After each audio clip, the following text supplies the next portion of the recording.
Machine ni ate. Masahe naman. Mamanual na ni ate. Busy sila. Kanya-kanya sila na. Ay, tayo ngayon. Ang ganda naman ng machine ni ate. Oh, ate ilang oras naman ito. Hindi pa siya magkakasama. Magkakahiwalay pa rin. Ay, ang ganda naman ng machine ni ate. Oh, high-tech. Ilang minuto daw yan. Oh, oras natin. Sabi ng dough. Tigilan mo ako. Yan. Para din tayo. Pinaform. Kailangan i-form para magkaisa. Pag sila ay magkakadikit na, yan. Ready na. O, diba? Matagal pa ito ate. Sabi niya, ilang minuto lang? 10 minutes? Nauga na yung machine. Malapit na matapos ang dough. Yan, o. Ganda.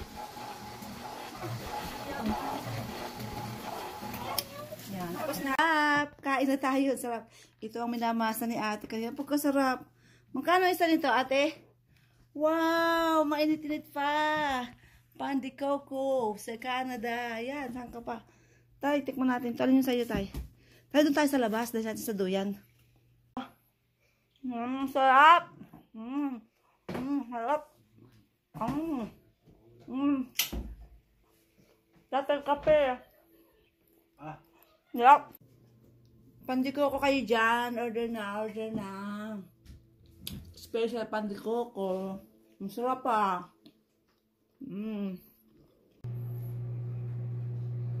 Busy din yung pintaga-video ka, nagluluto eh. Oy, sarap. Ang galing.